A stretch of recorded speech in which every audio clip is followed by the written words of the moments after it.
फैसले कदे मोड़े नहीं जा सकते ते कदे मुड़दे नहीं हुंदे। ये बहुत हंकारी है, ये बहुत घमंडी है। ये गल तुसीं सुनी, बहुत सारे कन्ना तो सुनी, कली सुनी नहीं, ये आपदे पिंडियां ते तुसीं ने हंडाई भी है। पर तुसी एक गल चंगी तरह जानते सी, इस गल नूं बुझदे सी कि हुकूमत की सब तो बड़ी कमजोरी किहड़ी गल दी हुंदी है। जे किसी पुराने बुजुर्गों की बात नूं सुनिए कि दिओ दी जान कित्थे पई है, जंगल दे विच एक पिंजरा है, वो पिंजरे दे विच एक तोता है, तोते दे विच दिओ दी जान है। जे तोते की टंग टुट गई तो दिओ दी भी टंग टुट गई। ये गल जदों पछाणी है अपन लोगों ने सवाल किया कि की तुसीं कानून वापस करा के ही मुड़ोगे, तो अपना जवाब सी कि पटियाले की पहली रैली वड्डी है, दिनों की नहीं, महीनों की नहीं, एक सालों की लड़ाई है।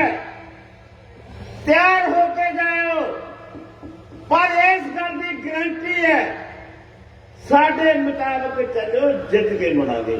आई कहते रहा भाई तुम सारियां, आई कहते रहा तुम सारिया गल्लां ते इह गल्लां नाल इहने फायदा की करता? इहने फायदा यह कीता कि सोडे कैंपां च बैठे। दूजी वड्डी गल यह है कि जदों दे तुसीं अंदोलन शुरू कीते उदों तो लैके अज तक तुसी डिसिपलिन दिखाया जिहड़ा, इन्हें भाई दुनिया दे विच पिरतां पातियां, पिरतां आ जिहड़ा इकट्ठा स्टेज तो लैके जिथे तक तुसी बैठे हो, मेरे आपदे अनुमान तो ये 2 किलियां तो बाही ज्यादा है। ते आ जिहड़े पिछे बैठे ने साडे साथी, ओदा बहुत बड़े हिस्से के चेहरे मैनू देख नहीं रहे। मैं हिंदुस्तान दियां बड़ियां बड़ियां रैलियां साल भर दे विच अटेंड कीतियां ने भाई, मैं इस तरह का बैठा पंडाल अज तक देखा नहीं। बस एक छोटी जी कमी मैनू इस पंडाल दे विच महसूस हुई है कि भैणां दा इकट्ठ जिन्ना सवेरे सी उन्ना नहीं रहा, ते भरा सिरे तक बैठे ने। साडे साथी कहते सी कि लंबी स्टेज चलाउण नाल लोग उठ जाएंगे। नहीं साथियों, जदों साडे लोकां दे गल समझ आ जांदी है ना, इन्हां जिहड़ा सियाणा नहीं कोई, ये बहुत सियाणे ने। तुसीं जिन्ने पंडाल दे विच बैठे हो, सोडे च सैकड़ियां की गिनती यही जी होगी जिहड़े साडे सारिਆਂ नालों वध सियाणे हो भाई। असीं तां लीडर इस करके आ सोडे, क्योंकि असीं घर छड्डण दा फैसला करके असीं हौल टैंबर बने हुए हां। सियाणे नहीं हां असीं सोडे नालों, सोडे सिरां ने सानूं सलाह दित्ती है, सोडे दिमागां चों निकलियां होईयां गल्लां असीं अपनाईयां ने। तुसीं साडे ते भरोसा कीता, असीं सोडे ते भरोसा कीता। यह भरोसिਆਂ ਦੀ लड़ाई ने जित हासिल की है भाई। बंब नहीं सी अपने कोले, जिन्हों डर गया मोदी। इस करके कहा जा सकता है इनू कि 3 कानूनों की वापसी वाली जित दुनिया के इतिहास दे विच एक पहली वो जित है जिन्हों कारपोरेट के हमले नूं वापस मोड़ता। 29 तरीक नूं 29 तरीक नूं दुनिया दियां वड्डियां देशां बड़े देश विश्व बैंक संस्था के समझौते से मीटिंग ला रहे हैं। वो मीटिंग के विच उन्होंने हल्ला होर तिखा करना, इस करके साडी लोड़ बनती है कि ओदा जवाब देने वास्ते भी सानू तैयार रहना चाहिए। बड़ी खुशी की गल यह है कि ये जितना तुसी खुश तो होए हो, तुसी भी होए हो, असी भी होए हैं, सारे लोग होए ने, बाहर वाले भी होए ने, साडे समर्थक भी खुश होए ने। खुश होना भी चाहिए, पर जिवें तुसी इस खुशी नूं कई सांभ ते रखे उसे भाई थोड़े सिर नूं सलाम। तुसी कहते रहे हो कि कानूनां दी लड़ाई जितनी, एक लड़ाई अजे होर जितन वाली है, वो अजे बाकी है। गोदी मीडिया क्या की बोलता है भाई? गोदी मीडिया का प्रचार चलिया है कि मोदी साहब ने देश टूटने से बचा लिया है। कि ये अंदोलन नाल देश टुटन जा रहा सी भाई? एक खालिस्तान की लड़ाई सी, ये हिंदू सिखां की लड़ाई सी, ये जाटां ते मुसलमानां की लड़ाई सी, ये सिखां ते हिंदुआं की लड़ाई सी। की इहदे नाल धर्मां दियां, जातां दियां, गोतां दियां, सूबियां दियां सांझां पक्कियां होईयां ने कि निखड़ियां ने? ओए बेहुदे लोको, जाके लोकां नूं तां पुछ लो कि साडियां हरियाणे दे हिंदू जाटां दे नाल किवें गलवकड़ियां पईयां ने। साडी सांझ नूं तां जाके देख लो, और सांझ नूं जाके देख लो। जिहड़ा दुੱਧ सानू पिंडां चों आउंदा, पिंडां चों इकट्ठा कर लिया सी, 3 वार मड़ियाई आउंदी है, 3 वार मड़ियाई। किहड़ी सांझ चों है बई ये? किहड़े प्यार चों है? साल हो गया अंदोलन चलदियां नूं, मत्थे बट नहीं पाया किसी हरियाणे के घर वाले ने। माई हाका मार मार कहने ने दुੱਧ लेके जाओ, सादा दुੱਧ ना बाजार तो ले, सब्जी लेके जाओ। ये सांझ बनी है, पक्की बनी है, हरियाणे की बनी है, जाट सिखां की बनी है, जाटां की ते होर ताकतां की बनी है, सूबियां दियां सांझां बनियां ने। केरला तक सांझ बन गई, पश्चिमी बंगाल तक सांझ बन गई। सारा देश इकट्ठा होकर लड़ता है। मुजफ्फरनगर है जिहड़ा 2013 दे विच मुसलमानां ते जाटां दी आपस लड़ाई हुई है, कतलेआम होया है। आ छोटी रैली है, ये पहली रैली 5 सितंबर की मुजफ्फरनगर की रैली दे विच दोने कम्युनिटियां के धर्मां दे नारे स्टेज तो बजे है भाई। हिंदू मुसलमान ने जफ्फियां पा पा के, हिंदू ते मुसलमान कम्युनिटी के लोग जफ्फियां पा पा मिले ने। इस अंदोलन ने तो सांझ बनाई है। सोडे ढिड पीड़ क्यों हो रही है कि राष्ट्रवाद का पत्ता नहीं चल सकिया?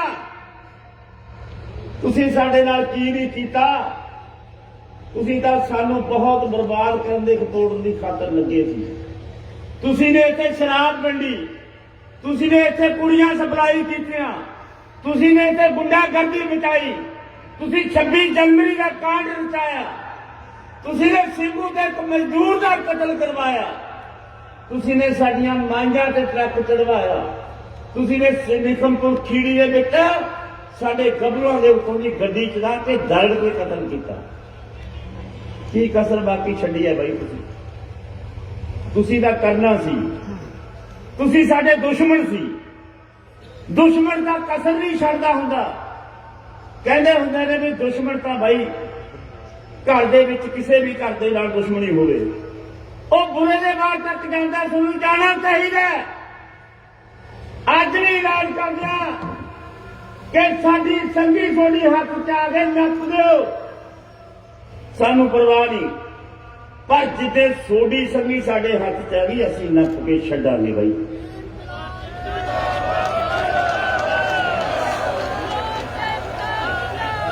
ਅਸੀਂ ਨਹੀਂ ਲਿਹਾਜ਼ ਕਰਦੇ ਬਾਈ, ਅਸੀਂ ਲਿਹਾਜ਼ ਨਹੀਂ ਕਰਦੇ। ਇਹ ਰਿਸ਼ਤਾ ਸਾਡਾ। ਪਰ ਦੁੱਖ ਤਾਂ ਉਦੋਂ ਹੋਇਆ ਜਦੋਂ ਜਿਹੜੇ ਆਪਣਿਆਂ ਨੇ ਬਾਈ ਗਾਲਾਂ ਮਾਰੀਆਂ, ਆਪਣਿਆਂ ਨੇ ਲਲਕਰੇ ਮਾਰੇ, ਆਪਣਿਆਂ ਨੇ ਗੱਡੀਆਂ ਭੰਨੀਆਂ, ਧੀਆਂ ਭੈਣਾਂ ਦੀਆਂ ਗਾਲਾਂ ਦਿੱਤੀਆਂ, ਕੁੱਤੇ ਕਾਮਰੇਡ ਫਲਾਣਾ ਟਿਮਕਾਣਾ। ਸਾਨੂੰ ਬਹੁਤ ਤਕਲੀਫ ਹੋਈ। ਦੋਨੇ ਹਮਲੇ ਚੱਲੇ। ਇਹ ਗਦਾਰ ਨੇ, ਇਹ ਬੁੜੀ ਲੀਡਰਸ਼ਿਪ ਹੈ, ਇਹ ਡਰਪੋਕ ਨੇ, ਇਹ ਰੋਟੀਆਂ ਖਾ ਕੇ ਪੈ ਜਾਂਦੇ ਨੇ।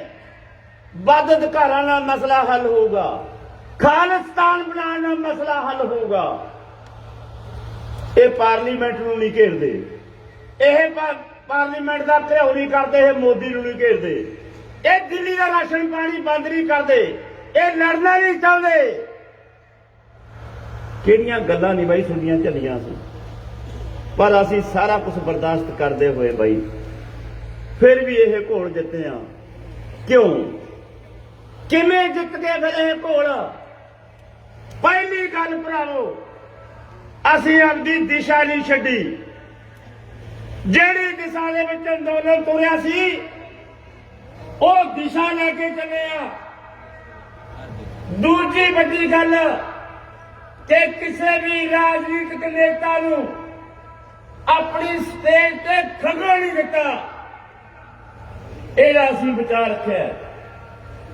ਤੀਜੀ ਵੱਡੀ ਗੱਲ ਕਿ ਅਸੀਂ ਆਪਦੇ ਅੰਦੋਲਨ ਨੂੰ ਨਾ ਕਿਸੇ ਜਾਤ ਦਾ, ਨਾ ਕਿਸੇ ਸੂਬੇ ਦਾ, ਨਾ ਕਿਸੇ ਧਰਮ ਦਾ ਨਹੀਂ ਬਣਨ ਦਿੱਤਾ। ਆਹ ਗੱਲਾਂ ਤੋਂ ਭਾਈ ਅਸੀਂ ਬਚੇ ਹੋਏ ਸੀ, ਤਾਂ ਅਸੀਂ ਅੰਦੋਲਨ ਨੂੰ ਜਿੱਤੇ ਆ। ਇਹਦੇ ਵਿੱਚ ਭਾਈ ਤੁਹਾਡਾ ਸਾਰਿਆਂ ਦਾ ਹਿੱਸਾ ਹੈ, ਤੁਸੀਂ ਸਾਰਿਆਂ ਨੇ ਹਿੱਸਾ ਪਾਇਆ। ਮੇਰੇ ਯਾਦ ਹੈ ਸਾਡੇ ਇੱਕ ਨਿਹੰਗ ਸਿੰਘ ਰੋਜ਼ ਆ ਕੇ ਮਾਂ ਦਾ ਪੁੱਤ ਪੰਥੀ ਮਾਰ ਕੇ ਮੋਰਚੇ ਦੇ ਮੂਹਰੇ ਬੈਠਦਾ ਹੁੰਦਾ, ਤੇ ਲਗਾਤਾਰ 8 ਮਹੀਨੇ ਦਾ ਮੈਂ ਉਹਨੂੰ ਦੇਖਦਾ ਰਿਹਾ ਕਿ ਜਦੋਂ ਸਟੇਜ ਸ਼ੁਰੂ ਹੋਣੀ ਉਦੋਂ ਉਹਨੇ ਪੰਥੀ ਚੌਕੜੀ ਮਾਰ ਕੇ ਬੈਠਣਾ ਸ਼ੇਰ ਨੇ, ਤੇ ਜਦੋਂ ਸਟੇਜ ਖਤਮ ਹੋਣੀ ਉਦੋਂ ਉਹਨੇ ਉੱਠ ਕੇ ਜਾਣਾ। ਅਸੀਂ ਇਹੋ ਜਿਹੇ ਸਰੋਤੇ ਬਈ ਦੇਖੇ ਨੇ, ਜਿਹਦੀ ਜਿੱਥੇ ਡਿਊਟੀ ਲੱਗੀ ਉਹ ਉੱਥੇ ਪੂਰੀ ਨਿਭਾਉਂਦਾ ਰਿਹਾ। ਹੁਣ ਸਵਾਲ ਇਹ ਹੈ, ਮੀਡੀਆ ਵਾਲੇ ਸਵਾਲ ਕਰਦੇ ਨੇ ਕਿ ਹੁਣ ਤਾਂ ਐਲਾਨ ਹੋ ਗਿਆ ਪ੍ਰਧਾਨ ਜੀ, ਹੁਣ ਕਾਹਦੇ ਵਾਸਤੇ ਬੈਠੇ ਹੋ? ਇਹਦਾ ਬੁਲਾਰੇ ਨੇ ਗੱਲਾਂ ਸਾਫ਼ ਕਰਤੀਆਂ ਕਿ ਐਲਾਨ ਹੋਣਾ ਕਾਫੀ ਨਹੀਂ ਹੈ। ਜਿਹਨੇ ਐਲਾਨ ਕੀਤਾ ਹੈ ਉਹ ਪ੍ਰਧਾਨ ਮੰਤਰੀ ਨਰਿੰਦਰ ਮੋਦੀ ਹੈ। ਐਲਾਨ ਕਰਨ ਵਾਲੇ ਕੀ बोलता है कि देशवासियों, हम दीवे की रोशनी के सत्य जैसा फैसला किया था, लेकिन कुछ लोगों के समझ में नहीं आया, हमारी तपस्या पूरी नहीं हो सकी, हम देशवासियों से माफी चाहते हैं। किहड़े देशवासियों तो भाई? उन्हें तुहाडे कोलों माफी नहीं मंगी, ਉਹਨੇ ਮਾਫੀ ਮੰਗੀ ਹੈ ਕਾਰਪੋਰੇਟਾਂ ਕੋਲੋਂ। ਉਹਨੇ ਕਿਹਾ ਵੀ ਜਿਹੜਾ ਕੰਮ ਮੈਨੂੰ ਫੜਾਇਆ ਸੀ ਤੁਸੀਂ ਨੇ ਉਹ ਮੇਰੇ ਤੋਂ ਸਿਰੇ ਨਹੀਂ ਲੱਗ ਸਕਿਆ। ਜਿਹੜੀ ਤਪੱਸਿਆ ਦੀ ਗੱਲ ਕਰਦਾ, ਦੀਵੇ ਦੀ ਰੋਸ਼ਨੀ ਦੀ ਗੱਲ ਕਰਦਾ, ਉਹਦਾ ਮਤਲਬ ਇਹ ਹੈ ਕਿ ਮੈਂ ਆਪਣੀ ਗੱਲ ਸੁਣਾ ਕੇ ਲੋਕਾਂ ਨੂੰ ਗਮਰਾਹ ਨਹੀਂ ਕਰ ਸਕਿਆ। ਆਹ ਗੱਲ ਬਈ ਮੋਦੀ ਸਾਹਿਬ ਨੇ ਕਹੀ ਹੈ। ਮੋਦੀ ਬਾਰੇ ਇਹ ਗੱਲ ਸਾਫ਼ ਹੈ ਕਿ ਮੋਦੀ ਦੀ ਨੀਤ ਤੇ ਨੀਤੀ ਬਦਲੀ ਨਹੀਂ ਹੈ। ਉਹ ਜ਼ਖਮੀ ਸੱਪ ਹੈ ਤੇ ਕਿਸੇ ਵੇਲੇ ਵੀ ਡੰਗ ਮਾਰ ਸਕਦਾ ਬਈ। ਕਦੇ ਵੀ ਕੋਈ ਕਾਨੂੰਨ ਇਹੋ ਜਿਹਾ ਲਿਆ ਸਕਦਾ ਜਿਹੜਾ ਇਦੋਂ ਵੀ ਖਤਰਨਾਕ ਹੋਵੇ। ਇਸ ਕਰਕੇ ਸਾਡੀ ਲੋੜ ਹੈ, ਚਕੰਨੇ ਰਹਿਣ ਦੀ ਲੋੜ ਹੈ, ਪਹਿਰਾ ਦੇਣ ਦੀ ਲੋੜ ਹੈ, ਐਸ ਜਿੱਦਾਂ ਜਸ਼ਨ ਮਨਾਉਣ ਦੀ ਲੋੜ ਹੈ, ਰਹਿੰਦੀਆਂ ਮੰਗਾਂ ਤੇ ਸੰਘਰਸ਼ ਕਰਨ ਦੀ ਲੋੜ ਹੈ। ਇਹ ਸਾਡੀ ਲੋੜ ਹੈ। ਅੱਜ ਦੀ ਜਿਹੜੀ ਪੰਚਾਇਤ ਅਸੀਂ ਕਰ ਰਹੇ ਹਾਂ ਟਿਕਰੀ ਬਾਰਡਰ ਤੇ, ਇਹ ਸੁਨੇਹਾ ਦੇਣ ਦੀ ਖਾਤਰ ਕਰ ਰਹੇ ਹਾਂ ਕਿ ਇਹ 3 ਕਾਨੂੰਨ ਰੱਦ ਹੋ ਗਏ। ਠੀਕ ਗੱਲ ਹੈ। ਰਾਸ਼ਟਰਪਤੀ ਦੇ ਆਖਰੀ ਸਾਈਨਾਂ ਤੋਂ ਬਾਅਦ ਇਹ ਮੁਕੰਮਲ ਰੱਦ ਹੋ ਕੇ ਹੱਥ 'ਚ ਆ ਜਾਣਗੇ ਤਾਂ ਜਿੱਤੇ ਗਏ। ਪਰ MSP ਕਾਨੂੰਨ ਨਹੀਂ ਬਣਿਆ। ਬਿਜਲੀ ਬਿੱਲ 2020 ਬਾਕੀ ਹੈ। ਪਰਾਲੀ ਵਾਲਾ ਕਾਨੂੰਨ ਬਾਕੀ ਹੈ।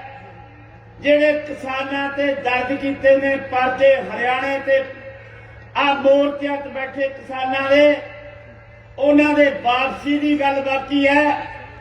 ਜਿਹੜਾ 700 ਦੇ ਲਗਭਗ ਬੰਦਾ ਮੋਰਚਾ 'ਚ ਸ਼ਹੀਦ ਹੋ ਗਿਆ, ਉਹਨਾਂ ਪਰਿਵਾਰਾਂ ਦੇ ਮਾਮਲੇ ਦੀ ਗੱਲ ਬਾਕੀ ਹੈ। ਲੇਖਮਪੁਰ ਖੀਰੀ ਦੇ ਵਿੱਚ ਜਿਹੜੇ ਸਾਡੇ 4 ਬੰਦੇ ਕਿਸਾਨ ਤੇ ਇੱਕ ਪੱਤਰਕਾਰ ਗੱਡੀ ਨਾਲ ਡਰਨ ਕੇ ਅਜੈਬ ਮਿਸਰਾ ਦੇ ਮੁੰਡੇ ਨੇ ਕਤਲ ਕੀਤਾ, ਸ਼ਹੀਦ ਕੀਤਾ। ਉਹ ਅਜੈਬ ਮਿਸਰਾ ਨੂੰ ਕੇਂਦਰੀ ਗ੍ਰਹਿ ਰਾਜ ਮੰਤਰੀ ਦੇ ਅਹੁਦੇ ਤੋਂ ਬਰਖਾਸਤ ਕਰਨ ਦੀ ਮੰਗ ਬਾਕੀ ਹੈ। ਉਹ ਤੇ ਧਾਰਾ 120 ਦਾ ਪਰਚੇ ਦਾ ਦਰਜ ਕੇਸ ਹੈ ਤੇ ਉਹਨੂੰ ਜੇਲ੍ਹ 'ਚ ਬੰਦ ਕਰਾਉਣਾ ਬਾਕੀ ਹੈ। ਆਹ ਮੰਗਾਂ ਭਰਾਵੋ ਖੜੀਆਂ ਨੇ। ਇਹ ਮੰਗਾਂ ਜਿੰਨਾ ਚਿਰ ਤੱਕ ਪੂਰੀਆਂ ਨਹੀਂ ਹੁੰਦੀਆਂ ਇਹ ਸੰਘਰਸ਼ ਨੇ ਚੱਲਦਾ ਰਹਿਣਾ। ਪਰ ਇੱਕ ਗੱਲ ਸਾਫ਼ ਹੈ, ਸਾਡਾ ਇਹ ਅੰਦੋਲਨ ਦੇ ਵਿੱਚ ਅਸੀਂ ਆਮ ਕਹਿੰਦੇ ਹੁੰਦੇ ਸੀ, ਕਾਨੂੰਨ ਵਾਪਸੀ तो घर वापसी। अगर कानून वापसी नहीं तो घर वापसी भी नहीं। ये गल उस किनारे ते तां आप पहुंची है। इस करके असीं ये गल जरूर कहांगे कि एक पड़ाव असीं जित लिया ते दूजी पौड़ी चढ़ के असीं जित वल नूं तुरांगे। इहदा मतलब ये है कि असीं मोर्चे की दिशा की देना इस दिशा दे विच, इहनूं कदों किधर नूं तोड़ना है, अगली काल की होवे, असीं घरां नूं वापसी दा ऐलान करना है, कदों करना है ते किवें करना है। ਇਹ ਗੱਲਾਂ ਕੱਲ ਦੀ ਮੀਟਿੰਗ ਦੇ ਵਿੱਚ ਤੈਅ ਹੋਣਗੀਆਂ ਭਰਾਵੋ। ਇਸ ਕਰਕੇ ਤੁਸੀਂ ਇਹ ਗੱਲ ਲੜ ਬੰਨ ਲਓ ਕਿ MSP ਦਾ ਕਾਨੂੰਨੀ ਅਧਿਕਾਰ ਲੈਣਾ ਵੱਡੀ ਲੜਾਈ ਹੈ। ਸਾਰੀਆਂ ਜਿਣਸਾਂ ਤੇ ਸਾਰੀਆਂ ਸਟੇਟਾਂ ਤੇ ਇਹਦਾ ਅਧਿਕਾਰ ਲੈਣਾ ਬਾਕੀ ਹੈ। ਇਹ ਪੱਲੇ ਬੰਨ ਕੇ ਜਾਓ ਕਿ ਇਹ ਲੜਾਈ ਅੱਗੇ ਤੋਰਾਂਗੇ ਤੇ ਸਾਰੇ ਸੂਬੇ ਦੇ ਲੋਕਾਂ ਨੂੰ ਨਾਲ ਲੈ ਕੇ ਭਾਰਤ ਦੇ ਲੋਕਾਂ ਨੂੰ ਇਸ ਲੜਾਈ ਨੂੰ ਵੀ ਆਪਾਂ ਜਿੱਤ ਤੱਕ ਲੈ ਕੇ ਜਾਵਾਂਗੇ। ਤੁਹਾਡਾ ਬਹੁਤ ਬਹੁਤ ਧੰਨਵਾਦ।